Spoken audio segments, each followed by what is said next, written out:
Hey, good evening, everybody. This is Mayor Randall Woodfin, along with your representative and City Councilor John Hilliard of District 9. We are happy to be with you this evening.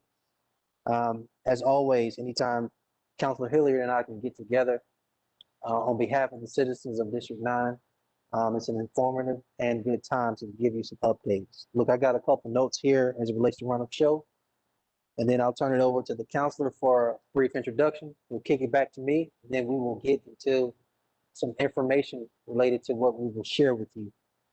First thing I want to do is take the time to congratulate Carver High School basketball for the female championships. 5A, correct? It's 5A? For them winning today. They did an amazing job. I got a chance to see them in person, and it's extremely impressive what they've done with only 7 players. And so they are state champions, and they should be congratulated.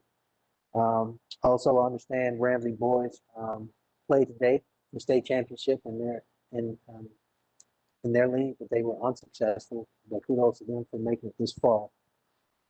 Now I want to take the time to introduce Councilor Hilliard, and he'll give you a few words, and then he'll kick it back to me. Thank you, Mayor. I want to say, go Rams! We're so excited for the Carver High School Rams for them winning this state championship. They are part of District 9, and we're so excited to be involved with them. First of all, I want to say good evening to all the constituents of District 9 and the city of Birmingham. It's always exciting to be with you and to represent you, and now to come before you and give you a report card of what we've been doing in District 9. I'm excited, Mayor, to be here. This is going to be a great evening. So get ready, get your pens, take notes.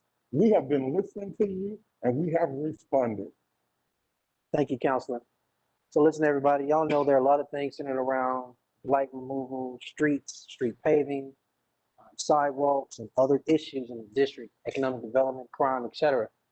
So if it's okay with everybody, we'll jump into that right now. I think the first thing I want to remind people is that you can always call Councilor Hilliard's office. You can always call my office. We both have amazing staffers who help engage and deal with citizens' issues, complaints, questions. But they're also community representatives, resource officers. Their names are Jasmine Fels. I hope one of the team members can take the time to pull this up on the screen when we get a chance so the citizens viewing this can see it. That's Jasmine Fels, that's Herman Lumsey, that's Melanie Martin, as well as Andre Watson. At some point, again, we hope to share that information with you if you don't already have it. I think the beauty of these 4 people, Ms. Fels, Mr. Lumsey, Ms. Martin, and Mr. Watson, is at all times, you see their cell phone numbers and their office number and their email address. At all times, they're here to serve the citizens of District 9. If you have an issue in your block, on your street, in your neighborhood, in your community, it doesn't matter if you are a small business owner, faith leader, neighborhood leader, or a citizen.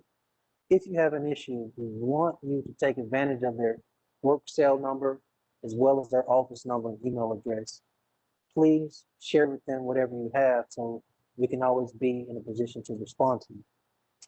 Now, getting to some things, as you see here on this screen here, blight removal in District 9 is always a conversation because District 9 landmass wise is a very large district. It covers the north side of Birmingham, northwest side of Birmingham, as well as the western side of Birmingham.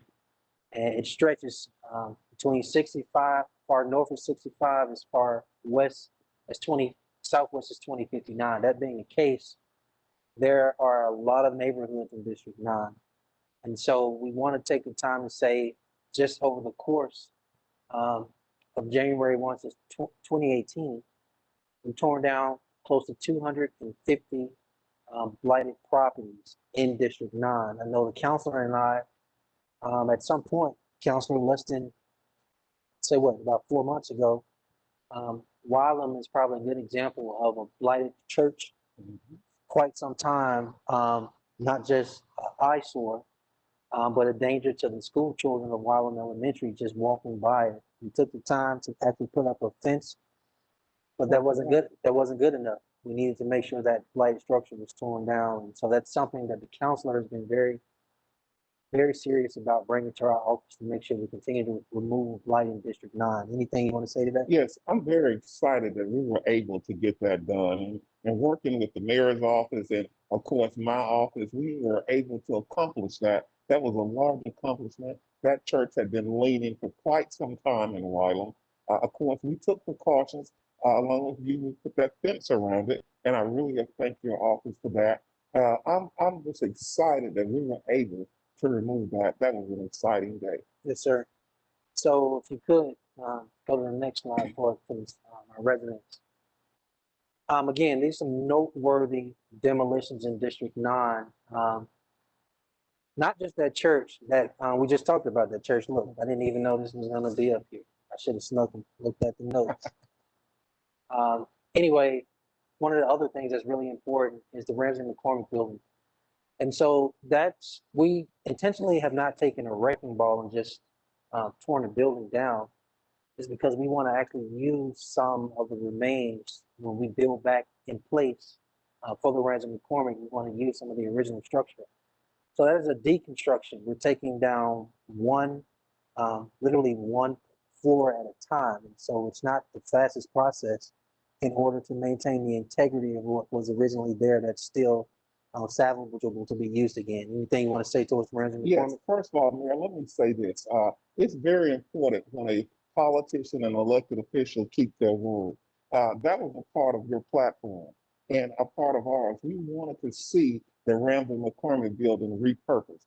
And I want to say kudos to you. A promise kept and a job well done. I'm excited about the repurposing of that Ramsay-McCormack. I was just there shortly. I get my, not my haircut, I don't have much of that, but my head shaved and my beard right across the street from there. And it was just exciting to see them out there working as we speak, bringing down that building. Yes, sir. Very exciting for the citizens of the Ensley area. I know that's something George McCall, the president of the community, has talked about for many years. If you could go to the next slide. So there are many, many times in District 9 where Councilor Hilliard office and his team here gets calls. They get calls about, I guess, citizens of neighbors not doing their part to take care of issues. And we have to go out as a city, civil service employees and PEP and other departments and inspect code violations for housing, because when we talk about issues of upkeep, when we talk about property value, when we talk about all these other things like keeping Birmingham beautiful, it's extremely important for our citizens to do their part. And often we acknowledge a lot of our seniors are elder, or homes have been passed down, or there hasn't been adequate resources to match being passed down. But we still got to do our part. And so damaged windows and damaged doors, deteriorated other issues around the home, inadequate services, roof systems, etc. We have inspected in 1 year and two months, 2,200+ inspections have been done in District 9, making sure if there is something that's in violation of the housing code, we address it and bring it to the attention of that homeowner. That's extremely important related to how we move our city. You could go to the next slide. So, condemnation cases, 17 in total, structures condemned and identified for demolition in District 9. As you see, these are not all the neighborhoods represented in District 9. However, these are the ones that have the structures have been identified and condemned. That's 17. Could go to the next slide. Zoning enforcement cases, again, is without fail, somebody calls Councilor Hilliard's office, they email Councilor Hilliard's office, and then he shares the information with us. As recent as one yesterday related to a blighted structure. And since then, we've had a chance to speak with her, and hopefully we can get some resolve on that in April in 1 month also.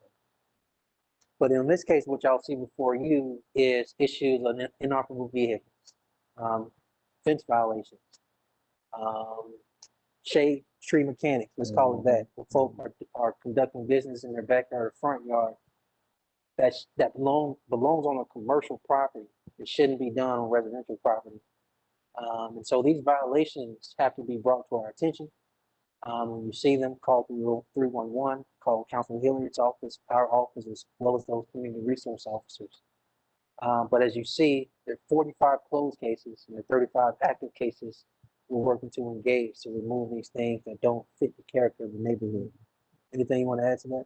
Well, I want to say, first of all, thank you for all of the code enforcement and all of the tearing down the homes we've got done in District 9. Our hotline has just been ringing off the chain over the past year, but we've been able to answer those calls and be responsive to the citizens. So we're very happy about that.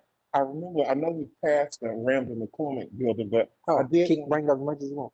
I did want to say this, is that it's not just important to tear down the building, to repurpose the building, but the citizens should know that there are a lot of African American companies that were involved in that process. So a lot of Blacks have gotten business that's been generated from tearing down that business, that building. So we've been able to use contractors and different people, plumbers, to do different work that look like us. So that's very important for the constituents to know that we've been responsive and we've heard you. Not only do you want to repurpose and do something different, but you want economic involvement. And that's been very important. I want to thank you for including and making sure that we had African Americans involved in that repurposing of the Ramsay-McCormack building. Absolutely, Councilor.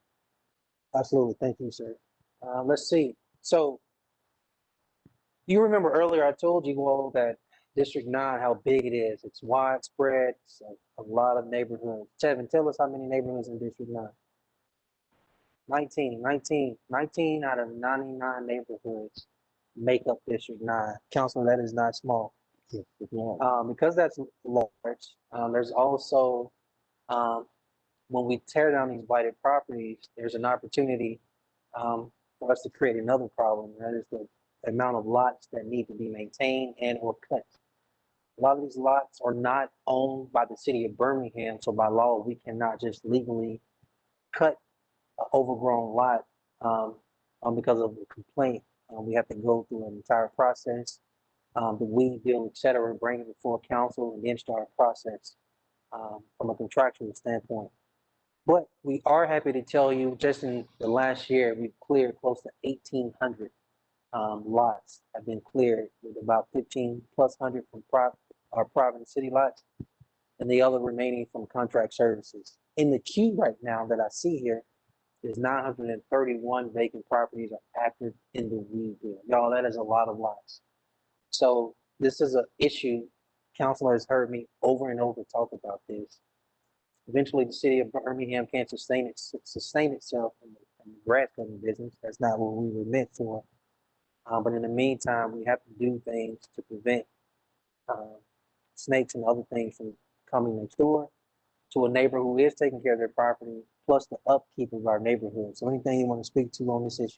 Well, I hope someday we find a solution other than just the city cutting all these lots. We spend a lot of money on cutting lots, and I would love for us to be able to use that money to generate more jobs and ways we can bring economic development back to our community. And it's very important. But for now, we're hearing the people's call and we're answering their calls. And we've been working along with that. And District 9, I don't want to brag and say, but I believe we've cut more lots and abandoned properties than all other districts.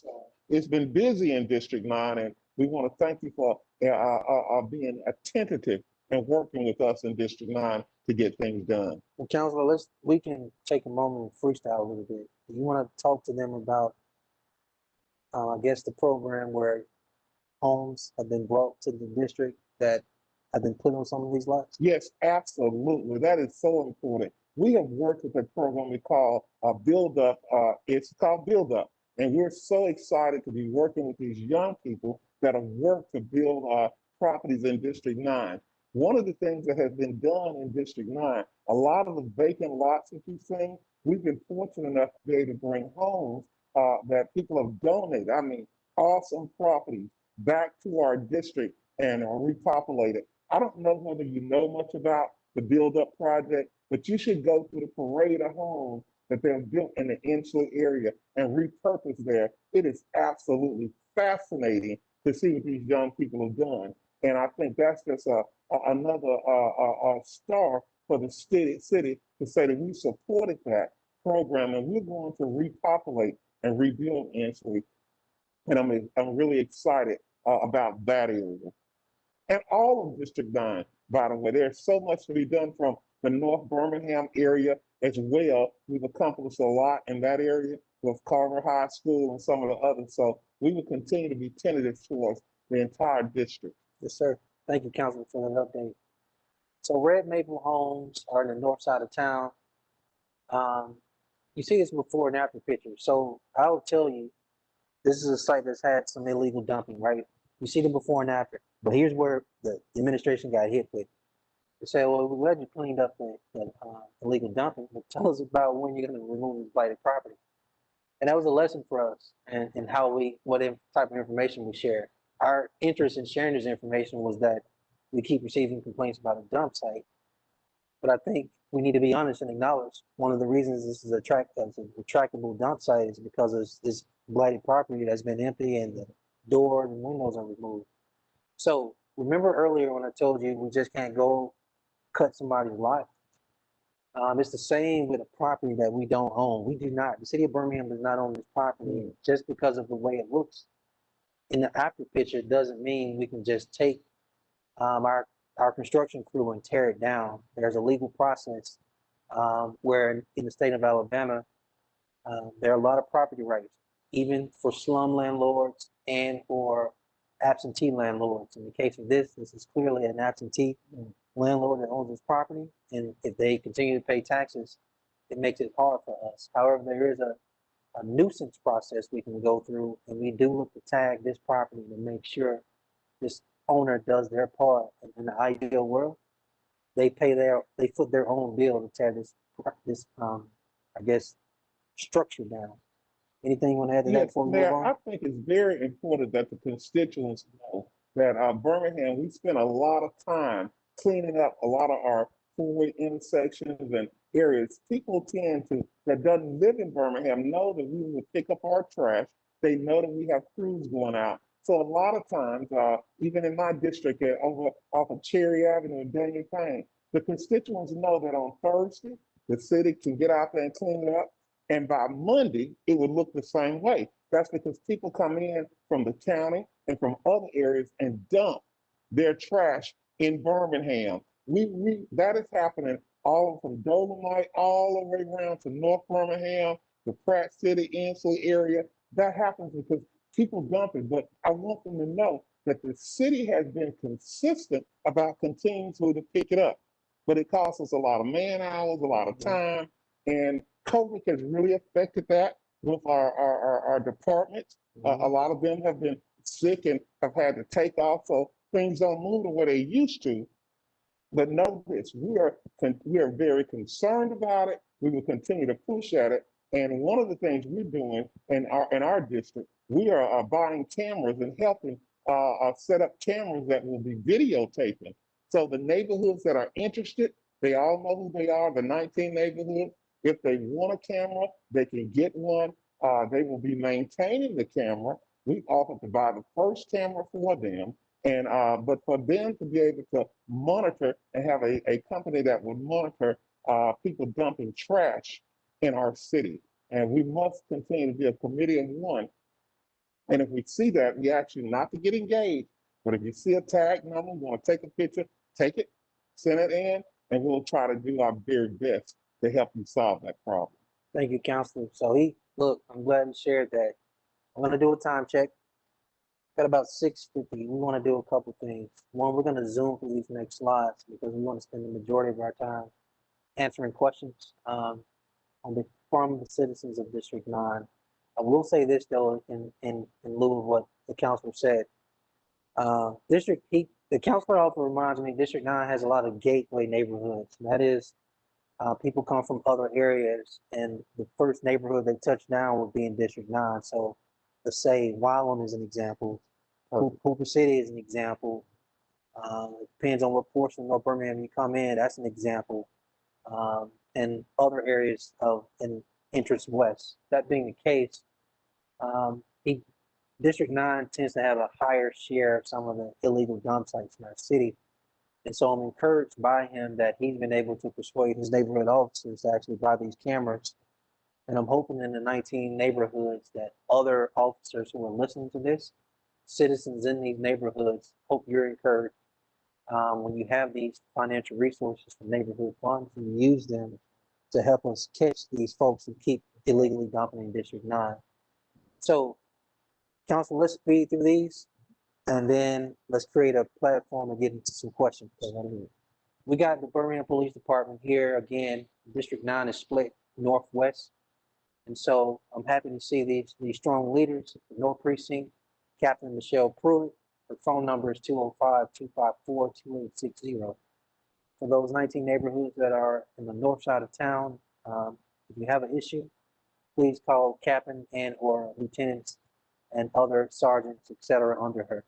Same goes for West Precinct with Captain Dole. Number is 205-254-2682. For those neighborhoods west, please call West Precinct.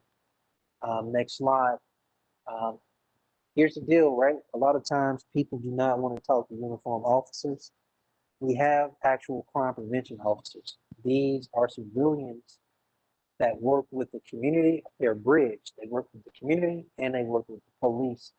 I think it's extremely important when we see Ms. Ragland and Ms. Burton and this Watkins Mirror that Moran, that you call their numbers and email them. If you have an issue, if you're hesitant to talk to the police, you can actually talk to the civilians. Their information is right here. I really want to encourage you to take advantage. They can make house visits, home visits. They can make business, church visits. If you have an issue that's pressing and you want to spend a little bit more time in detail sharing information so the police can know or that we can know, these three people are a godsend to you to listen as long as they need. They can help you take action. They also can help you create neighborhood watch block programs to be better equipped to be additional eyes and ears. So you're not in a position just calling 911 when you hear or see something, but you're in a position to possibly prevent some things based on training as a non-officer within your block or street. Anything you want to add to that? Well, I just want to thank you for providing and making sure that that these prevention officers have access to our communities, and we're excited that several times they've been on to our town hall meeting, our talk show, to let the constituents know that they are there. Yes, sir. We'll hit the next slide. About this, we can get into this program later. Let's go to the next slide. Again, we get calls about possible behavior within a certain block or street or neighborhood. If you feel certain activity at a house or home is related to drug sales and is a drug nuisance, there's a drug nuisance abatement team created in 2020. Here's the deal. This program, please call 205-254-2369. It is run out of our legal department, and if we can prove it, we can bring it before a judge, and that person, whether a renter or a homeowner, can be evicted because we want to rid drugs out of our neighborhood. Mayor, let me say this. We just had an example of that in our district, and that process was used, and legal here at the city was able to get that person evicted and moved from that property. So that's one less drug house and drug place we have in District 9, and I want to thank you once again for making sure that they move expediently well to make that happen, and the neighbors are already excited and feel and happy because it's gone. Yes, sir. Again, if you believe you have a drug nuisance home within your area, please call 205-254-2369. Now, next slide, we want to talk about some community development critical repair programs. The councilman and I have walked enough neighborhoods in District 9 to see that sometimes there is a match between a home needing upkeep and a senior or elder who does not have the necessary resources. So through our community development department, we actually have a critical repair home program. And as you see in District 9, a lot of the neighborhoods for citizens who live there have received critical repair resources to address more upkeep. It can be their porch, their roof, paint job, or something of that nature, but it's been very helpful. The two of the largest areas being North Birmingham and East Thomas. Oh, and actually Ensley as well. Next slide. So again, District 9 being so large and so many neighborhoods, I'm not going to name every street, but as you see, our commitment to street paving, again, is another promise kept where we continue to pave streets. Coming up in our 4th year, we will continue to pave streets. Overall, throughout the entire city over the last 3 years, we put around 28 million in street paving. These are the streets we paved in District 9 over the last 3 years, and I hope you can see them. It is wide ranging among the 19 neighborhoods. Again, it's not realistic to pave every street, but as you see, we have a plan and we're getting to a lot of streets in District 9. If you can, go to the next slide. I think we'll be able to tell you the streets upcoming that will be repaved. As you see, this upcoming summer of 2021, when the weather clears, Jasper Road from Beale Street to Pratt Highway, Beale Street to Jasper, Beale Street from Maple to Page, and 14th Port, from 3rd to 1st North. So this is very important, as well as you see the detailed list of streets planned to be resurfaced in the next 2 years. Again, across the entire district, I see a lot of stuff in Pratt. I see, what's some other neighborhoods you see based on these streets, Council? Well, let me say this. I just appreciate all the work that has been done to resurface streets in District 9. You've been very attentive. I know in Wylam we had some streets that we had to resurface and moving throughout the area. We know that all takes time. So what I tell people, that budget has already been set out. It just takes time to get to it. And know this, we have heard the constituents when they talk about what they want from our streets. We've learned from the past, and now we're using that information to get to all of these streets. And, my vision is not as well good as Oh, you yours, see, so I'm it's trying, not like I can look, see the numbers. check, look. So I'm just gonna say Yeah, it. they're Thank- definitely here too. Exactly. So really, I want to say thank you for making sure that we stay on target and we're getting to all of these streets. So if we haven't got to you yet, we're coming. And please don't hesitate to reach out to us to let us know where your street is if there's an issue. But don't worry, Council. I got 4 hours and I'm struggling. I missed my eye appointment the other day. Oh wow. Yeah. So look, we're gonna give you another Ramsay-McCormack update because just in isolation, it's been such a big deal in District 9. Quick rundown. I told you earlier, it's not just taking a wrecking ball and tearing the building down, because we want to keep portions of this building. So the deconstruction has started. It literally should be completed next month. Oh wow. The building will serve as a mixed-use retail commercial property space when we build it back up. And for anybody that actually wants to become a tenant in the building, we ask that you contact the Ensley District Developer. The phone number is 919-451-7650. Again, this we will rebuild in this space and use some of the same material you see here in this picture. If you want to be a tenant in a new building, please call 919-451-7650, or you can email info@ensleyrising.com. Next slide, please. So I want to give you all an Ensley High School update. I know we've received a lot of calls about that project. About it being an eyesore and what's going to happen next.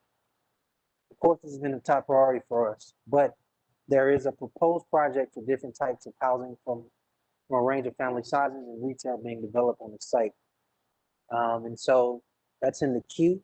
We actually want to get a developer on the site first, similar to the Carraway, similar to Ramsay-McCormack. We believe once we do that, then we'll be in a position to actually not just remove the blight, but put something in its place. So that's really important. If you could go to the next slide.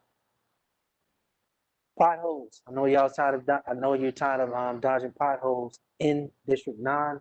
But in the last year, we've literally repaired over 16+100 of them, and we'll continue to repair them. If you see one, please call 311. Next slide.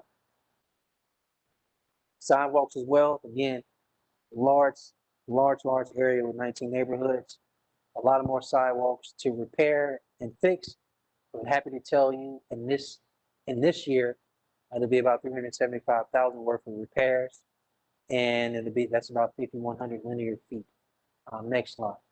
So this is the part where before we got about 30 minutes to spend with y'all on Q&A, but I think it's really important that Councilor Hilliard is given the opportunity to give any updates he would like to as chairman of not just City Council District 9, but chairman of the Economic Development Committee for the entire city of Birmingham. Yes, absolutely. Thank you for that, Mayor. This is what I want to say. Ensley High School, that project, I had walked the grounds of Ensley High School, and I talked to developers that are interested in coming. I think they have plans to build over 244 properties there that will bring that area back to life. They talked about the plans to take the gymnasium and turn it into a grocery store and bring back a child care center. There's some exciting things on the books for the Ensley High School area. I've spoken to the neighborhoods, I've walked the community along with the mayor, and we hear you. We know what you do, and we're working swiftly to make that happen. This is something that doesn't start today.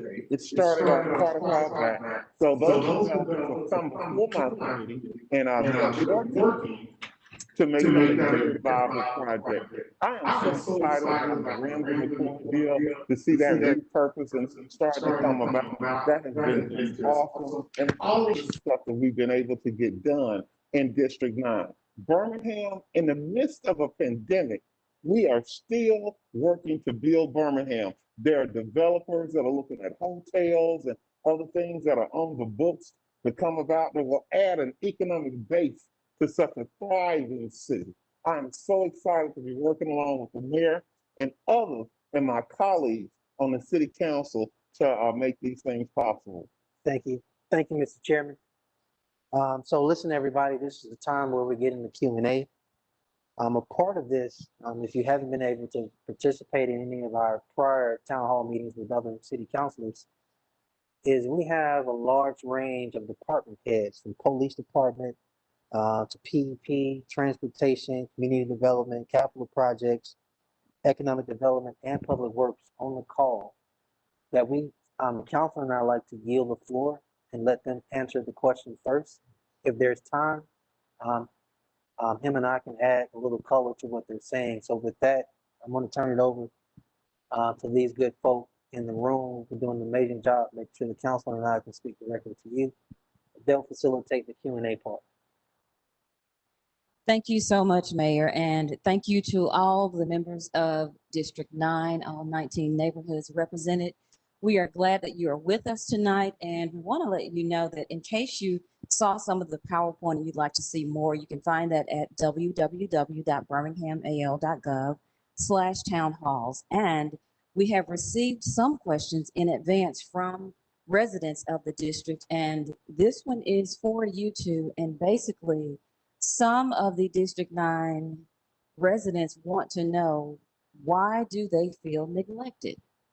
Mayor and Council. So I think that is a great question. For anyone who feels that way, let me first acknowledge that feeling. One, I hate you feel that way. Two, I'm genuinely sorry that you feel that way. I think the city of Birmingham is a large city. We acknowledge it's the largest city in the state of Alabama. I think it's also important to acknowledge what we inherited. That when it comes to infrastructure, when it comes to your block, your street, your neighborhood, for the last 30+ years, there's been disinvestment. And what's happened over 30 years, we're honest. We can't change it overnight. We can't change it in 1 year. We can't change it in 3 years. But there's been a lot of strides made. And you may not see it on your block because there are too many blocks in District 9 when you have 19 neighborhoods. But what we can tell you based on the information we just shared with you, there is improvement. And we will get to every block eventually. We will get to every street eventually. And we definitely have put resources in every neighborhood. Councilman likes to remind me when he asks for something, uh, he's not acting on his behalf. He's literally acting and advocating on your behalf.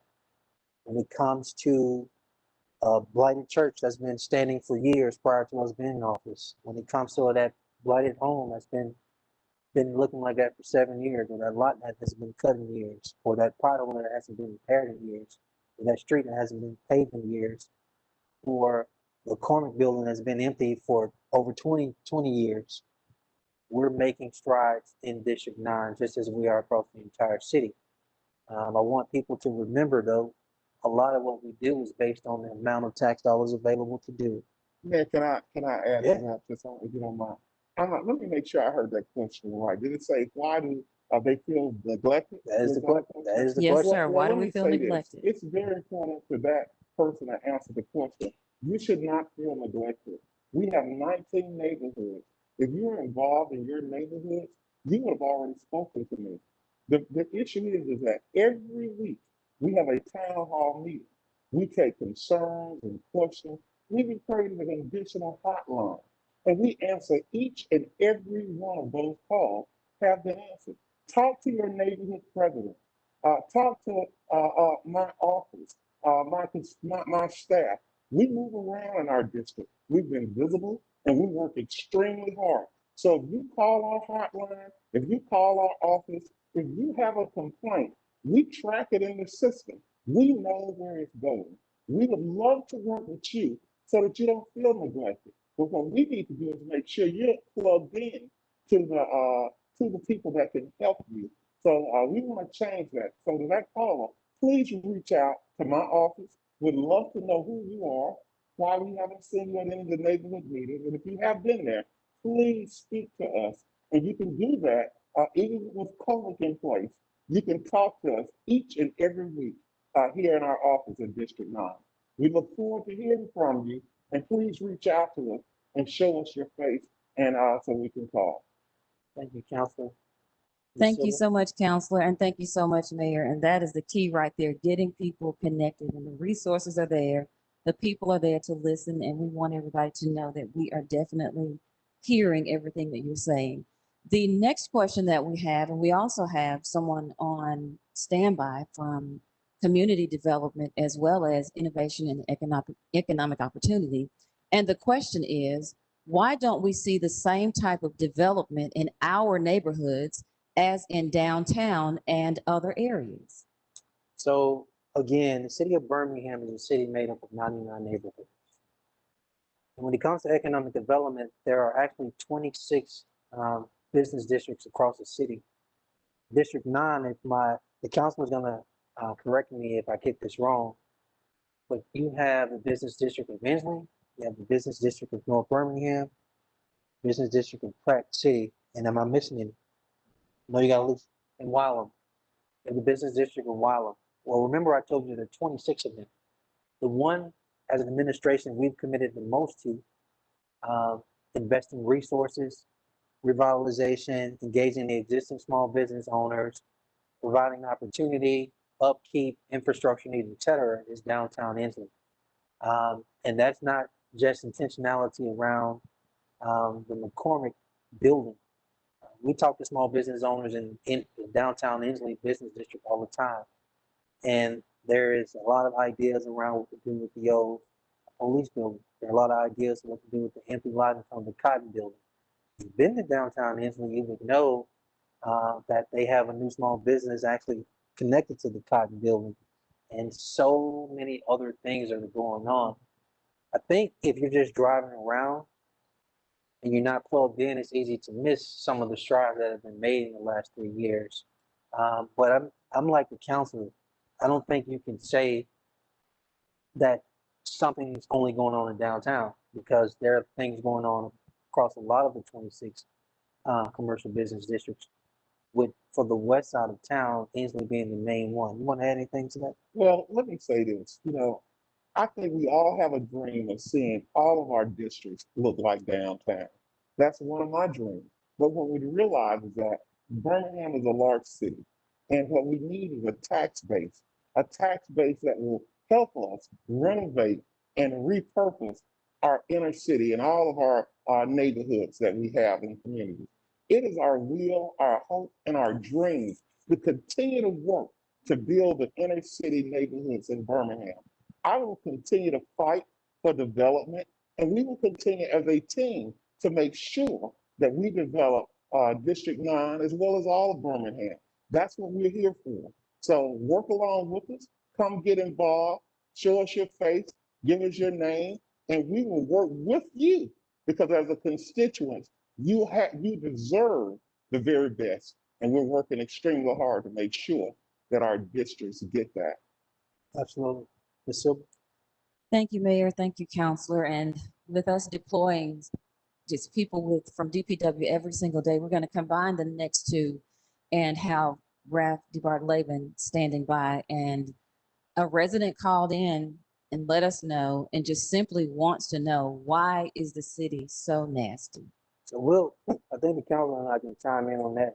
And if Ralph wants to add anything, he can. So here's what happens. City of Birmingham, at least 6 days a week, picks up trash across the city. In addition to that, we pick up bulk trash. In addition to that, there are no uniform trash bins. So for the most part, we're so kind, if you put it out, we'll get it. The problem is you have the combination of two things. When we pick it up, people usually just put things down that don't belong, and or people come into the city and illegally dump.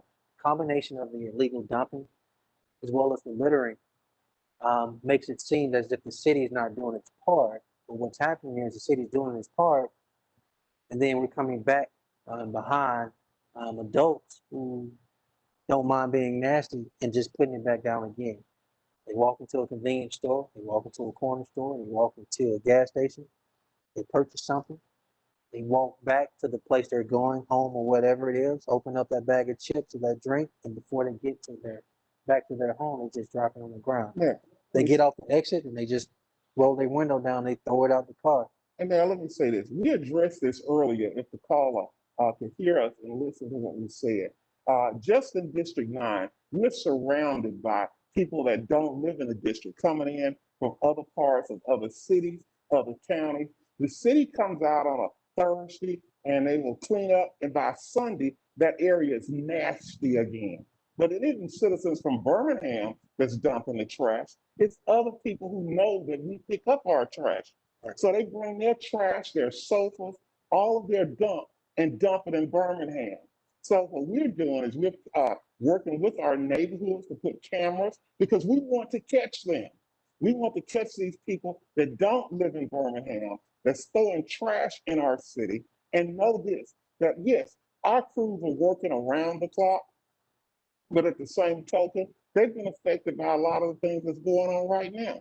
And so at the same time, we will continue to work hard, but I want that caller to please reach out and come talk to us because we can show you the things that have been going on. My neighborhood presidents and my constituents, they can tell you that this has been an issue long before I came along, but now that I'm here, we're gonna place those cameras up. You won't know where they are, and you will be caught if you're gonna be dumping trash into our city, and we will work to prosecute you to the letter of the law.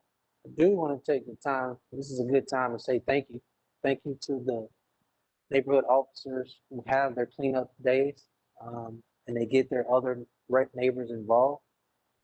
I think the city definitely has a role to play, but the truth is I'm appealing to all the neighborhood leaders. We should have more cleanup days where they're volunteer cleanup days where you encourage your neighbors in that neighborhood, even if you didn't throw it down, but maybe one of your neighbors did, to have more cleanup days. I believe the more citizens get involved with cleanup days, then it helps us keep the city clean. The city will partner with you for pickup sites, etc. But the truth is the city can't do it alone. We need our citizens for the ones who are dirty, for the ones who do litter, for the ones who do illegal dump, to stop doing that and take pride. For the ones who are already doing their part to help keeping it clean, we want to encourage you to pull in more of your neighbors to do cleanup days. Well, I want to thank you on that end, Mayor, and I want to thank all of our neighborhood presidents and our community leaders and executives in our city, because we've had many cleanup days from Wallam to North Birmingham to East Thomas area. We have had cleanups all over our area. We've had people volunteer from the city of Birmingham, from the different colleges and universities around. If you will go to District 9 Birmingham and look at our Facebook page, you will see many videos of cleanup programs that has taken place in District 9. So I live in District 9 and I want District 9 to be clean. So yes, I've seen others in my area, I've seen even my own Senator Linda Coleman Madison. I've seen her cleaning up and picking up trash by herself right down Cherry Avenue. So I send out kudos to people who does things like that. We do the same thing. So I say to that, be a committee of one. If you see that our city is nasty, what we want you to do is get with us. We will organize teams along with you to help clean it, because you know, cleaning it starts at home. Come and join us and help us keep Birmingham clean. Thank you, Councilor. That's good. That's good. Our next question, and this is from our Facebook audience, and the question is, what is the plan for the western side of town? Again, the plan has been consistent. I think one of the things the council and I are committed to is investing in infrastructure first. District 9 has been neglected with infrastructure issues. And so one, we pave streets. 2, we repair potholes. 3, we're making more walkable and repair sidewalks. All right, so all that's lumped in infrastructure issues. 2, we remove light. And then the councilor has continued to partner with community developers to bring more homes on those empty lots. Third thing we've done is look at the 3 business districts in order: downtown Ensley, North Birmingham, then Pratt, then Wylam. We can't get to all 4 with the limited resources we've had, so we had a concentration, a commitment, and it's first time to focus on one, which is downtown Ensley. We believe its proximity to the rail lines, its existing infrastructure, close to the old Ensley work site, which we're working on for potential development and brownfield removal, to be a site for more economic development. It allows us to attract more foot traffic, businesses, etc. Speaking of, we're looking at downtown Ensley, the old Ensley High School site and the old Ensley work site, to say, in this footprint, this is prime real estate for economic development and growth, but there are challenges with all 3. As you see, we've already started on one with downtown Ensley for the building we own, which is the McCormack building. In addition to those things, the councilor has a gazillion programs that he doesn't even have time to go over right now for the whole of the things he's done, from partnering with Jackson Owen High School, from partnering with Carver High School, and all these programs related to giving our youngest generation the opportunity while in high school to be exposed. And so, anything else you want to add to all the things from a plan standpoint that's being done? Let me say this. I think we talked about projects that we're working on. The Ensley High School project has been in works for quite some time. I've talked to the developers that are interested in repurposing that property. They already have the plans laid out for it. I will be so excited to see that take place. George McCall, the neighborhood president from that area, we've walked that area. We've done interviews on that area. So we're excited about that. The Ensley works could revitalize Ensley. So we're working diligently with the Ensley Business Association to make things happen in that area. You can't ignore the fact that the Ramsay-McCormack building is being repurposed and it's coming down. Yeah. It is physically coming down. There will be a new building built there, and it will be used products from the old building. And there are African Americans and people who look like me and you that are participating in doing that. I couldn't be more excited about that. Tearing down the church in Wylam was an eyesore, and it was a danger to the children at Wylam Elementary School. Just looking at it, and I've worked with the North Birmingham area and the president over there to remove trash and blight, and we are very well aware of what it takes to move our city forward. What we need at this point is continue to get help from our communities to make a difference. I'm so excited about the things and opportunities to come to Birmingham in the future. Our city is really on the move. Yes, sir. Just to add to what the counselor said, because the question was around what are the plans for there. There's also this intentional effort around when you have 19 neighborhoods, then that means you have a large number of parks, recreational centers, as well as libraries. And so in 3 years, I think people are jealous of the council because he's had a lot of projects come online from the new Wylam Library, Wylam Park. You One have Pratt Park. One Pratt Park. You've had all this additional upkeep in other areas and those things. And so I think you will continue to see, um, I think you'll continue to see the counselor um, continue to advocate on behalf of place investments. And what I mean by that is more upkeep for all the parks in the district, more upkeep for the recreational centers, as well as other libraries to get the love that Wallen Library got. So, Ms. Silver. Yes, sir. Thank you, Mayor. And we also want to let everyone know that if you have additional questions about development, you may call Coriate Hauser at 254-2771. And also, if you had a question that you'd like answered tonight, you can send it to townhall@birminghamal.gov. Again, that's townhall@birminghamal.gov. The next question we have, and we may need a little support from our police chief and the captains that are standing by. The question is, what do you plan to do about crime going up in the city? And have there been noticeable changes from past statistics? Mayor? So I'll start, and then I'll turn this question over to whoever's in leadership, the police department. The question is, what are we going to do about crime going up? Y'all, I got to tell you, crime is not going up. All the categories of crime related to robbery, rape, assault, burglaries, auto theft, as well as breaking and entering into vehicles and other properties is actually down March 3rd of 2021 compared to the same time, March 3rd of 2020. The only crime that we've seen an increase in is homicides. There are 2 more homicides in there were this time on March 3rd of 2021 compared to March 3rd of 2020. But I'm honest, crime is not about numbers.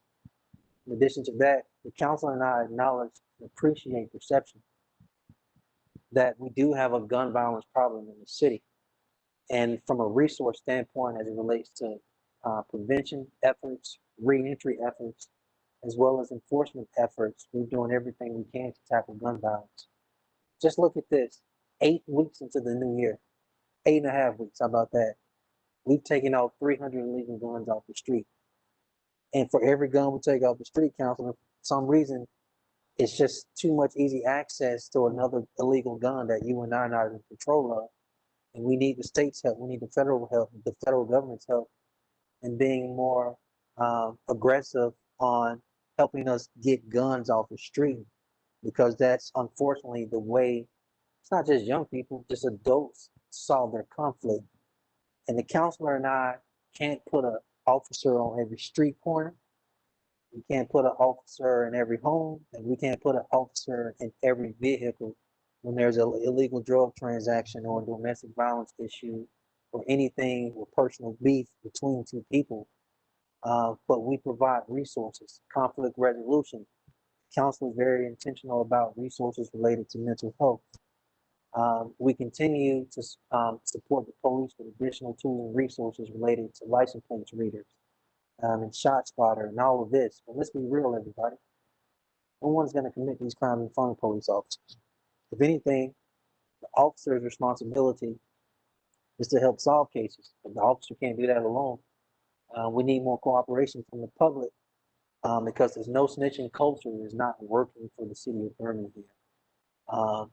And so with that in mind, I think I want to leave it to the police to share any additional information on the things they've done on the enforcement side related to crime suppression.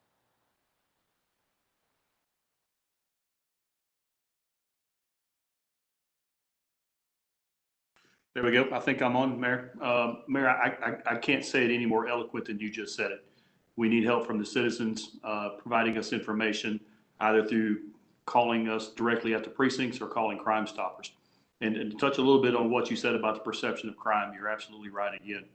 So last year ending of 2020, citywide, we were down almost 25% overall in crime. So right now in the city of Birmingham, we're down almost 9% in crime.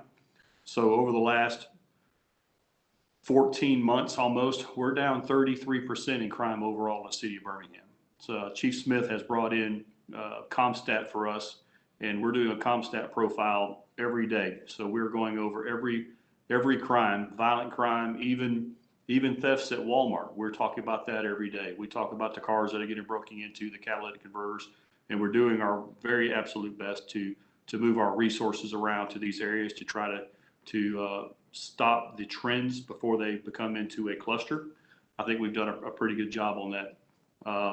As far as violent crime, I mean, we've enacted a precinct task force at all 4 precincts. We've enacted a discharging team that is going just after discharging cases. We're using our crime suppression to the best of our ability to moving them around, and even our motor scouts. Just this past weekend, Captain Pruitt put together a really good plan on racing downtown. So we wound up issuing 100 citations, made several arrests, took a gun off the street, a stolen Corvette. So I think we're really responsive to the citizens' needs and what they're asking us to do, and we're adjusting our resources just as quickly as possible to address all those as well. Even going back to some of the previous community forums where we're hearing people talk about inoperable cars or abandoned cars in the area. So we started a new project called Operation Right Away. And in the last 2 weeks alone, we've targeted 83 cars across the city for towing.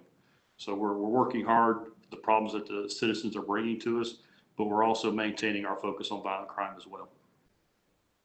Thank you.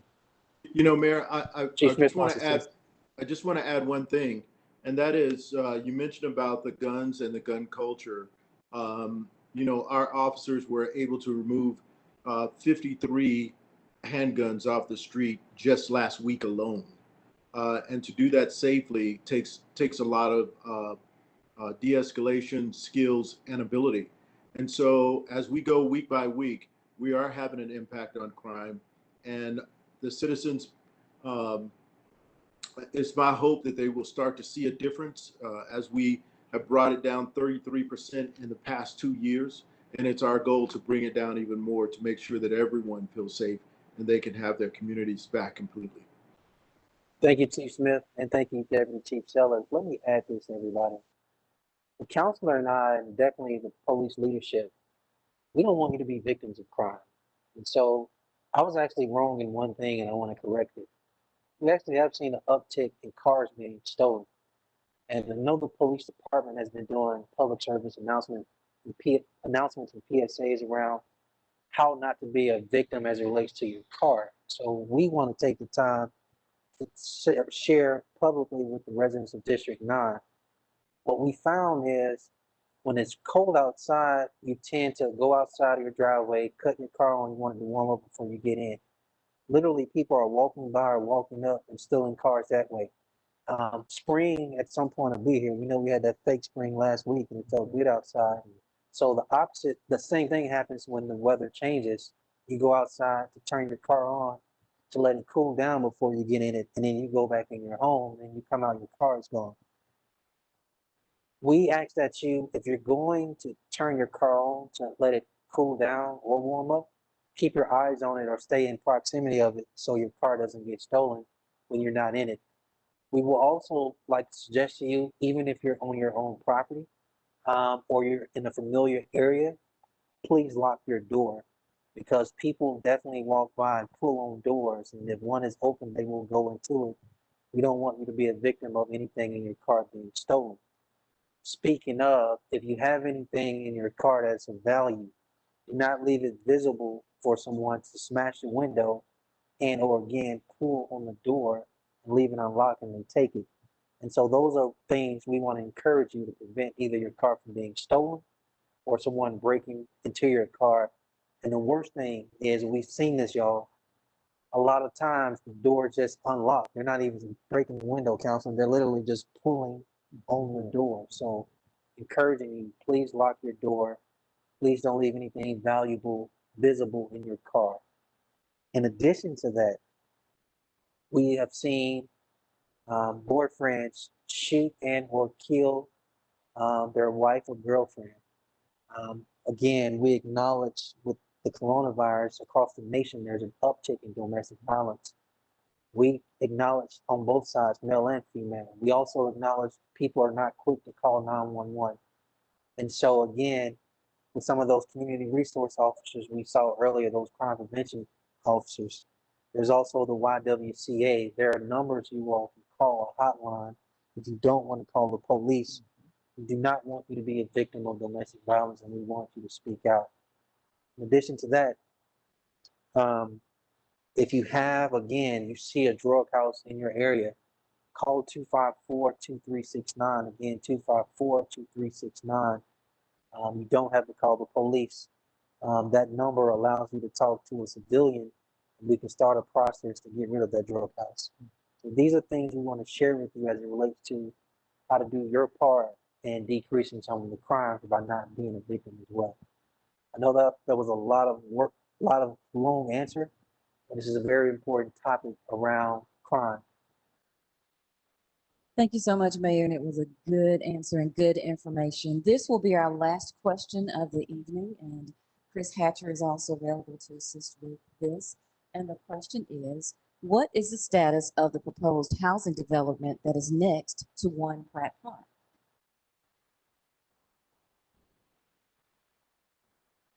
Chris, can you hear us? Yes, I can hear you. Good afternoon. The status of the housing development adjacent to Pratt 1 is that we've run into many unforeseen barriers in acquiring the property, all of the property.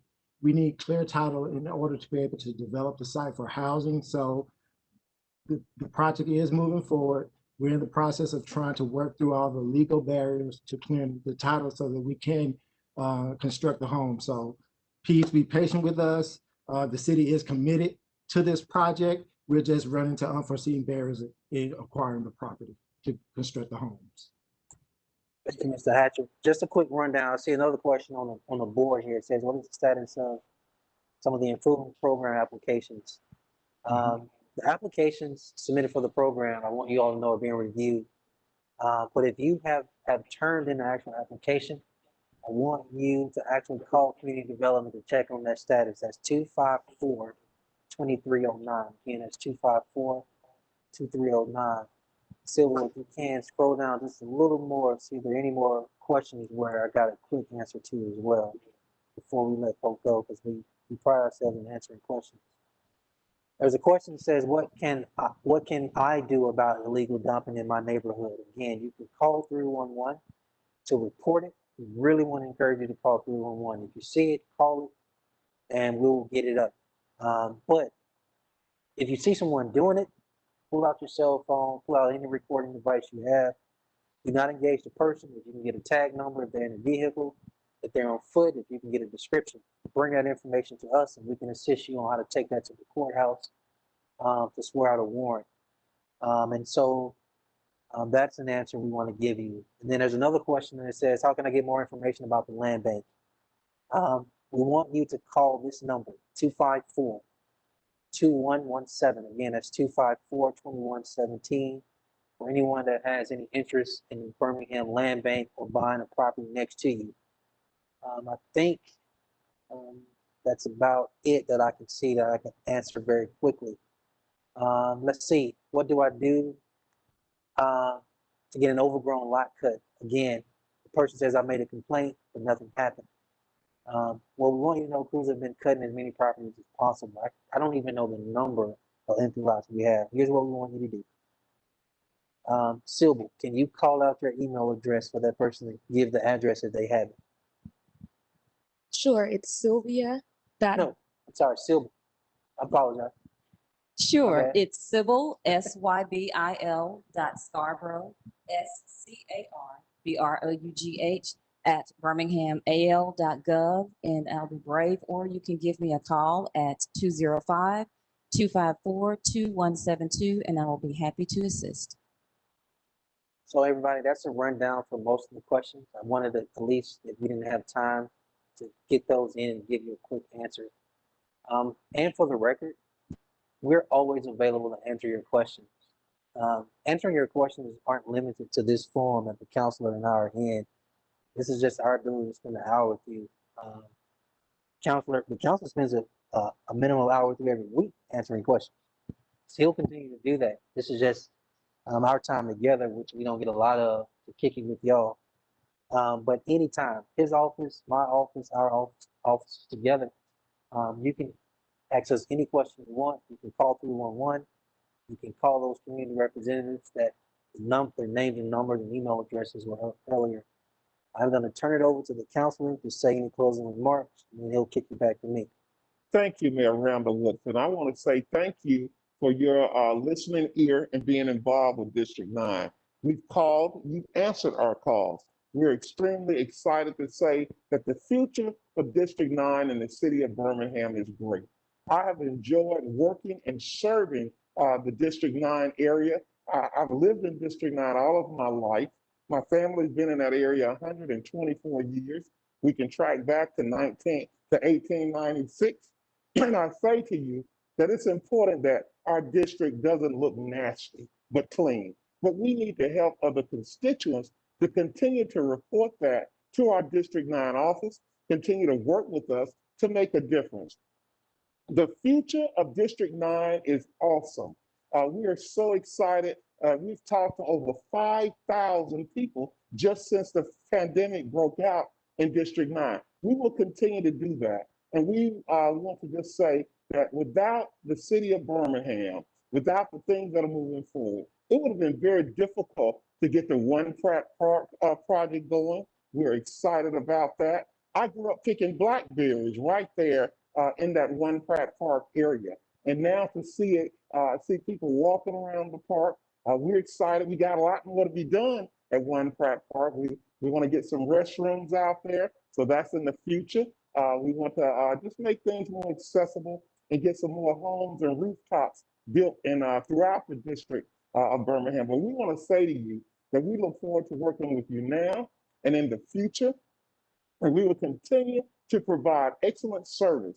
Reach out to our office, and if you feel alone or by yourself or neglected, you don't have to feel that way. We have a lot of resources in our district and in our city that can help you. So reach out, call us here at City of Birmingham, District 9, and we look forward to working with you in the future. And I'm so excited about those Carver Rams. I want to say, go Rams! And that's one, congratulations on your big win. We're excited for you, and we look forward to continue to work with you. Thank you, Mayor Randall Woodfin. Thank you. So I'll start. Guess I'll end where I started as well with the thank you. One is thank you to Councilor Hilliard. I appreciate our working relationship and how we get down and addressing issues for the residents and constituents of District 9. Your staff is in here too. You can't see them on the screen, but I'm looking at them. I want to thank them for the work they do on behalf of the citizens of District 9 as well. My staff and your staff get a chance to work together a lot, so I'm appreciative of that. And I want to thank the neighborhood officers, presidents, vice presidents, and secretaries who volunteer their time, who go out of their way to not just bring problems to the table, but they're very solution oriented too in District 9. And then I want to thank the citizens. I want to thank the small business owners. A lot of small business owners in District 9. I want to thank the faith leaders in District 9 who are very active. Like this is not a complaint session for an hour. There are a lot of people doing amazing work in District 9. They volunteer their time, they do cleanup days, they take risks and provide resources to citizens every day. The amount of nonprofit work that goes on, what the work of faith leaders are doing in District 9. There's way more good than bad in District 9. I'm not going to even let us walk away people believing that is not good things going on in District 9. So we outright reject that because it's too much. Maybe because it's so big, everybody can't see it or feel it.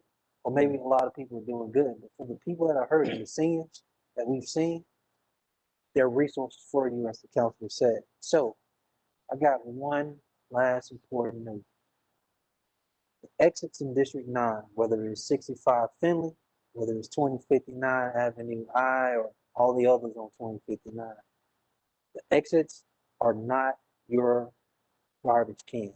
Y'all got to stop getting off the exit, rolling down your window, throwing out your chicken bones or your drink or your bag of chips or your beer or whatever it is. Y'all need to stop littering and being nasty. I imagine this is the choir, so I'm not speaking to you because I know the people here are not doing it. I just need y'all to spread the word for me. When we talk about, quote, the city's nasty, do your part. Don't litter. And remember that if you got to the exit, you're probably very close to home. Won't you hold that and put it in your trash can in your house instead of letting your window down and throwing it out on the exit? So that's my last PSA for you. Again, thank you, counselor, and Thank y'all you. have a good night. Thank Go you. Rams. Good night.